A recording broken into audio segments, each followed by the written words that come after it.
En esta oportunidad estaré hablando de la palabra de Dios como nuestra fuente de gozo. La palabra de Dios como nuestra fuente de gozo. Ese será mi tema en esta entrega especial. Hermanos, la preservación de nuestro gozo implica un trabajo. Es una lucha que tendremos que librar cada día. Nuestro adversario, el diablo, como león rugiente, anda alrededor buscando a quien devorar. Y una de las cosas que él quiere deshacer en nuestras vidas es el gozo de la fe, nuestra satisfacción en Dios. Satanás sabe que un cristiano satisfecho y gozoso es difícilmente seducido. Un cristiano gozoso y satisfecho es una muy buena recomendación para la fe cristiana. Por eso, si hay algo que Satanás odia, si hay algo que Satanás aborrece, es a un cristiano contento. Si hay algo que atemoriza las fauces del infierno, es un cristiano satisfecho en Dios. El gozo de Jehová es nuestra fuerza, dice en Nehemías capítulo 8, versículo 10, y el enemigo de nuestras almas sabe eso. Él sabe lo que ocurre cuando el pueblo de Dios se goza en Dios, y por eso dirige sus ataques infernales contra ese bastón, el gozo de nuestra fe. Pero hermanos, he aquí una buena noticia. El Espíritu Santo nos ha dejado un arma con la cual podemos salir en defensa de nuestro gozo en Cristo. ¿Cuál es esa arma? Las Sagradas Escrituras, la infalible, inerrante y todo suficiente palabra de Dios. He aquí, hermanos, el instrumento con el cual debemos defendernos, el combustible que reaviva la llama del gozo cristiano en medio de las adversidades de la vida. Una de las razones por las que Dios preservó su palabra y la dejó por escrito fue para el crecimiento de nuestro gozo en el Señor. El Espíritu Santo inspiró a los apóstoles para que ellos dejaran registradas las palabras del Señor para beneficio de la Iglesia de Cristo a través de las edades. Por eso dice en 1 de Juan 1, del 1 al 4, que todas esas experiencias que ellos tuvieron con el Señor, ellos quisieron dejarlas por escrito. ¿Para qué? Para que nuestro gozo sea cumplido, para que nuestro gozo sea completo, dice el apóstol Juan. Y este es precisamente el tema que quiero considerar en esta oportunidad en nuestra entrega especial. Las Escrituras como el combustible para reavivar la llama del gozo cristiano. Veremos, en primer lugar, los beneficios que derivamos de las Escrituras para la preservación de nuestro gozo y, en segundo lugar, la manera como todos nosotros podemos apropiarnos de esos beneficios. Primero veamos los beneficios que el creyente deriva de las Escrituras. ¿Qué tan importantes son las Escrituras para los hijos de Dios? Bueno, en primer lugar, la palabra de Dios es el sostén de nuestra vida espiritual. La palabra de Dios es el sostén de nuestra vida espiritual. Deuteronomio, capítulo 32, versículo 46 y 47. Y les dijo, aplicad vuestro corazón a todas las palabras que yo os testifico hoy, para que las mandéis a vuestros hijos, a fin de que cuiden de cumplir todas las palabras de esta ley. Y ahora noten, hermanos, lo que sigue diciendo. Porque no es cosa vana, es vuestra vida. No es cosa vana, es vuestra vida. La palabra de Dios no es una cosa vana, es algo de lo que depende nuestra vida. Descuidar las Escrituras es descuidar la vida misma. La palabra de Dios no es cosa vana, es vuestra vida, como dice Moisés aquí. La vida nace y se sostiene de la palabra de Dios. La palabra de Dios es el combustible que reaviva la llama del gozo cristiano. Pero no solamente eso, la palabra de Dios provee esperanza, y es evidente, hermanos, que sin esperanza no hay gozo. La esperanza es esencial al gozo del cristiano. Donde no hay esperanza, el corazón se deprime y el gozo se desvanece. Sin esperanza no hay gozo. Ahora, ¿cómo puede el creyente mantenerse esperanzado? ¿Qué es lo que sostiene nuestra esperanza? La palabra de Dios. La palabra de Dios. Dice Pablo en Romanos 15:4, las cosas que se escribieron antes para nuestra enseñanza se escribieron a fin de que por la paciencia y la consolación de las Escrituras tengamos esperanza. Esperanza. Toda la Escritura tiene este propósito, crear esperanza y consuelo al pueblo de Dios. Y donde hay esperanza también abunda el gozo. ¿Dónde encontrará el creyente el consuelo que su alma necesitará en tiempos de aflicción? ¿Dónde encontrará restauración para su alma ese creyente que ha sido vencido por el pecado remanente, ese creyente que se siente desfallecer y a punto de tirar la toalla? ¿Dónde? Únicamente en la palabra de Dios. Dice el salmista en el Salmo 119, hablando de la Escritura, ella es mi consuelo en mi aflicción, porque tu dicho me ha vivificado. Noten, ella es la palabra de Dios, ella es, dice el salmista, mi consuelo en mi aflicción. Y más adelante dice el mismo autor en este mismo salmo, me acordé, oh Jehová, de tus juicios antiguos y me consolé. Cánticos fueron para mí tus estatutos. Cánticos fueron para mí tus estatutos. Pero también, por el otro lado, la palabra de Dios es la que nos da victoria en nuestra lucha contra el maligno. ¿Cómo se defendió el Señor en el desierto cuando fue tentado por el diablo? Escrito está. Escrito está. La palabra de Dios. Y esa misma arma que el Señor usó es el arma que Dios ha dado a los creyentes para defenderse de los ataques del maligno. Esos ataques que continuamente procuran destruir nuestro gozo y nuestra satisfacción en Dios. En Efesios 6:17, Pablo nos dice que la palabra de Dios es la espada del Espíritu. Es una espada que nos dieron. ¿Para qué? Para que la usemos. Es imposible mantener el gozo de la fe. Es imposible recobrar el gozo perdido sin la palabra de Dios. Es imposible. Es por medio de ella que la vida espiritual es engendrada. Es por medio de ella que la vida espiritual es mantenida vigorosa y fuerte. Ella, la palabra, sostiene y fortalece nuestra fe. Por medio de ella somos llenos del Espíritu Santo. La palabra de Dios da esperanza, libertad, sabiduría, consuelo, restauración, seguridad, victoria. La palabra de Dios. Por eso David escribe en el Salmo 19, verso 8, los mandamientos de Jehová son rectos que alegran el corazón. Alegran el corazón. Y en el Salmo 119, verso 16, dice el salmista, me regocijaré en tus estatutos, no me olvidaré de tus palabras. Y luego, en el mismo versículo 111 de ese salmo, dice, por heredad he tomado tus testimonios para siempre, porque son el gozo de mi corazón. Tu palabra, dice David, ese es el gozo de mi corazón. Es hablando de las Escrituras que David dice en el Salmo 19:10, deseables son más que el oro y más que mucho oro afinado, y dulces más que miel, que la que destila del panal. Dice David, si yo tuviera que elegir entre montones de oro y plata y tu palabra, no hay elección, Señor, yo escojo tu palabra. Yo escojo tu palabra.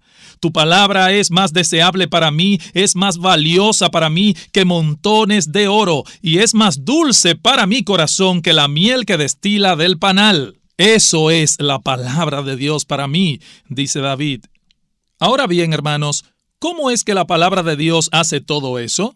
Hemos mencionado ya varios beneficios que derivamos de la Escritura y cómo todos esos beneficios se relacionan con nuestro gozo. Veamos ahora la forma de obtener todos esos beneficios. La forma de obtener todos esos beneficios. Hermanos, Dios nos ha dado su palabra para que hagamos algo con ella. Si no lo hacemos, los tesoros que están allí guardados no nos servirán de nada. Pregunta, ¿cómo nos apropiamos de los beneficios de esa palabra? Bueno, en primer lugar, y lo más evidente y obvio de todo, debemos leerla en oración y procurar entenderla. Debemos leerla en oración y procurar entenderla. Óyeme bien, mi amigo que estás escuchándome en este momento, el asunto no es tomar un ejemplar de la Biblia y abrirlo en el Salmo 91 o en el Salmo 23, como hacen muchos, o meter la Biblia debajo de la almohada. No, mi amigo. Las páginas de la Biblia no actúan en una forma mágica. Las páginas de la Biblia no tienen un poder intrínseco que ahuyentan los demonios y la mala suerte. No. Las páginas de la Biblia actúan a través del entendimiento. Dice Jeremías en el capítulo 15, fueron halladas tus palabras y yo las comí, y tu palabra me fue por gozo y por alegría de mi corazón. ¿Cómo fue que esa palabra alegró el corazón de Jeremías? Dice él, yo me la comí. Yo me la comí. Jeremías 15:16. Así como tenemos que extraer los nutrientes de los alimentos triturándolos con nuestros dientes y después ingiriéndolos para que pasen todo el proceso digestivo del cuerpo, asimismo, mis hermanos, tenemos que triturar la Biblia, tenemos que triturar las Escrituras, leyéndola con atención y en dependencia del Espíritu Santo en oración. Así como necesitamos tener una dieta balanceada y comer cada día, así nuestras almas necesitan cada día la palabra de Dios. Desead como niños recién nacidos, dice Pedro, la palabra de Dios, la leche espiritual no adulterada, para que por ella crezcáis para salvación. Pero no debemos limitarnos a leer las Escrituras. También debemos memorizarla y meditar en ella. No solamente leer las Escrituras, sino también meditar en la Escritura y memorizar la Escritura. ¿Qué dice el Salmo 1? Bienaventurado el varón que no anduvo en consejo de malos, etcétera, etcétera. Y bienaventurado ese varón que medita en la ley de Jehová de día y de noche. Será como árbol plantado junto a corrientes de aguas, que da su fruto a su tiempo y su hoja no cae. Si vamos a hacer un uso provechoso de las Escrituras, hermanos, debemos atesorarlas en el corazón. Tenemos que tenerla fresca en la memoria. Salmo 119:11. En mi corazón he guardado tus dichos para no pecar contra ti. Salmo 119, verso 11. Pero no solamente debemos leer atentamente las Escrituras, no solo debemos meditar y memorizar las Escrituras, debemos también escuchar con atención la palabra predicada. Escuchar con atención la palabra predicada. Hermanos, noten cómo el apóstol Pablo enfatiza una y otra vez lo importante que es oír la palabra de Dios. La fe viene por el oír y el oír por la palabra de Dios. Romanos 10:17. Gálatas capítulo 3, versículo 2. Esto quiero saber de vosotros, oh Gálatas, ¿recibisteis el Espíritu por las obras de la ley o por el oír con fe? O por el oír con fe. Qué importante es para un cristiano exponerse a un ministerio sólido y serio de la palabra de Dios.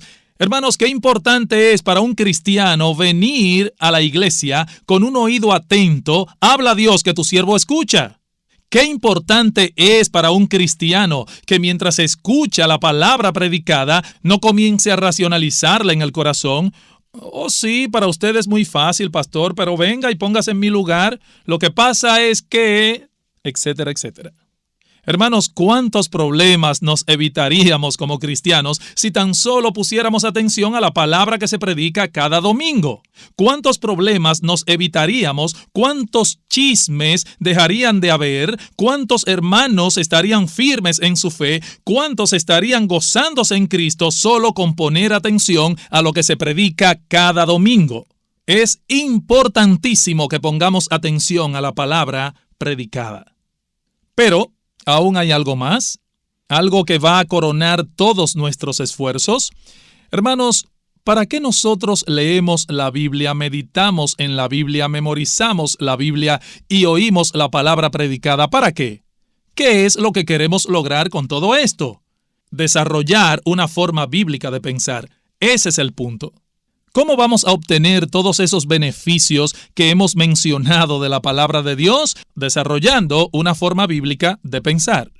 ¿Alguna vez se han preguntado cómo es que David dice en el Salmo 119, verso 97, «Oh, cuánto amo yo tu ley! Todo el día es ella mi meditación». Todo el día es ella mi meditación. ¿Cómo es que este hombre meditaba todo el día en las Escrituras? ¿Cómo es que este hombre meditaba todo el día en las Escrituras? ¿Es que acaso no tenía otra cosa que hacer? No, hermanos. No olviden que David era un rey, el rey de la nación más poderosa en aquel entonces. David no era un vago sin oficio, un ocioso, era un hombre sumamente ocupado, con toda una nación encima de él. ¿Cómo es que encontraba tiempo entonces para meditar todo el día en la palabra de Dios? Porque los hombres como David han desarrollado una forma bíblica de pensar. Y todo lo que les ocurre y cada decisión que toman la contemplan a la luz de los principios bíblicos. Estos hombres y mujeres relacionan todas las cosas, todas las circunstancias, todo con la palabra de Dios. Manejando por la calle, haciendo negocios, criando sus hijos, tratando un problema con la esposa, tratando un problema con el hermano que dijo algo que no debió decir, con aquel otro que me ofendió, con aquel otro que chismeó de mí. Todas las cosas, estos hombres y mujeres lo relacionan con la palabra de Dios. La palabra de Dios, la palabra de Dios, tienen una forma bíblica de pensar. De hecho, hermanos, es en eso precisamente que consiste el ejercicio de la fe mayormente. ¿Qué es ejercer fe? Es pensar correctamente y pensar a tiempo. Es pensar correctamente y pensar a tiempo. ¿Recuerdan ustedes aquella escena cuando los discípulos estaban en la barca y de repente se desata una tormenta, la barca está a punto de hundirse y el Señor está durmiendo en el cabezal de la barca y vienen los discípulos a despertarle? «Señor, ¿es que no tienes cuidado de nosotros? Sálvanos que perecemos». ¿Qué le respondió el Señor a ellos? «¿Por qué tenéis miedo? ¿Dónde está vuestra fe?» ¿Dónde está vuestra fe? En otras palabras, ustedes tienen fe, pero ¿dónde la metieron? ¿Dónde la guardaron que no la usaron en el momento preciso? ¿Dónde está vuestra fe? Hermanos, ejercer fe es pensar correctamente y pensar a tiempo. ¿Por qué muchos creyentes pierden el gozo? ¿Por qué? ¿Por qué se dejan arropar en medio de las pruebas y de las dificultades de la vida? ¿Por qué? ¿Por qué se dejan llenar de amargura y de ansiedad? ¿Por qué? Porque pierden el foco, porque no analizan las cosas conforme a la verdad revelada en las Escrituras, sino conforme al panorama que se presenta delante de sus ojos. Por eso pierden el foco, las circunstancias los arropan y ellos no ven nada más. Ahora, yo debo decir algo aquí. Es normal y natural que nuestros corazones tiendan a turbarse inicialmente cuando nos encontramos en medio de una prueba. Eso es normal hasta cierto punto. Si el maligno arroja una bomba en el centro de nuestra paz, vamos a sentir el choque de las ondas expansivas, lo vamos a sentir. Esa es la primera reacción del corazón cuando viene la prueba: temor, turbación, ansiedad.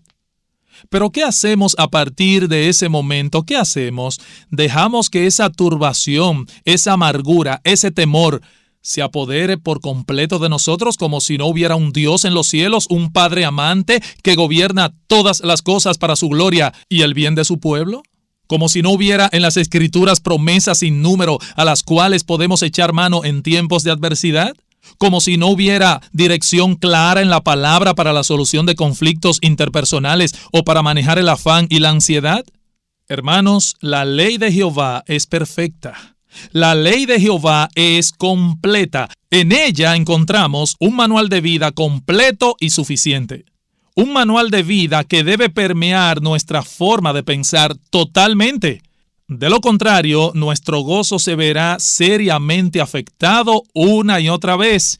Y eso es exactamente lo que el diablo quiere hacer contigo, mi hermano. Eso es exactamente lo que el diablo quiere hacer con tu alma. Él quiere que tú seas una pobre recomendación del cristianismo. Él quiere que tú vayas por ahí diciéndole al mundo que el evangelio no vale la pena. Él quiere que tú vayas por ahí, mi hermano, diciéndole al mundo con tu rostro que Dios no es todopoderoso, que Dios no es toda bondad, que Dios no te ama con un amor eterno e inmutable. Eso es lo que el diablo quiere que tú le digas al mundo. Por eso ataca tu gozo, por eso quiere hacerte desfallecer, por eso te mete zancadillas, mi hermano, porque Él no quiere que tú le muestres al mundo que nuestro Señor es glorioso, porque Él no quiere que tú le muestres al mundo que el Dios tuyo es glorioso y digno de ser reverenciado y adorado, y que Él no es digno de que nosotros demos nuestra vida entera por Él. Eso es lo que el diablo no quiere que tú le digas al mundo. Pero qué bueno, hermanos, qué bueno que nosotros tenemos la palabra de Dios, la palabra de Dios. Él no puede arrebatarnos la salvación que tenemos en Cristo, pero tratará por todos los medios posibles de robarnos el gozo que tenemos en Cristo. ¿Y qué vamos a hacer? ¿Quedarnos allí de brazos cruzados? No, mi hermano. Tenemos la espada del Espíritu, que es la palabra de Dios. Y con esa espada debemos defendernos y atacar. La palabra de Dios. La palabra de Dios. La palabra de Dios que sostiene nuestra vida, que fortalece nuestra fe. La palabra de Dios que nos da esperanza, libertad, sabiduría, consuelo, seguridad y victoria. La palabra de Dios. La palabra de Dios. Con ella podemos enfocar lo que está desenfocado y viendo el camino con claridad, podremos continuar nuestro peregrinaje hacia la Canaán celestial. Y en cuanto a ti, amigo que me estás escuchando en este momento, esa palabra que sostiene la vida del creyente, esa palabra que reaviva el alma de los hijos de Dios, es la misma palabra que puede darte vida a ti hoy. La misma palabra, mi amigo. La Biblia dice que la salvación es por la fe, solo por la fe, y esa fe viene por el oír y el oír por la palabra de Dios. Óyeme bien, mi amigo. No tomes esta palabra como cosa vana. No tomes esta palabra con ligereza, mi amigo. Solo ella puede guiarte con seguridad a la salvación que es en Cristo Jesús. Solo ella puede mostrarte la condición de tu corazón delante de Dios. Solo ella puede darte la salida y solo ella puede proveerte el remedio a tu más grande desgracia, que es tu pecado. Amén.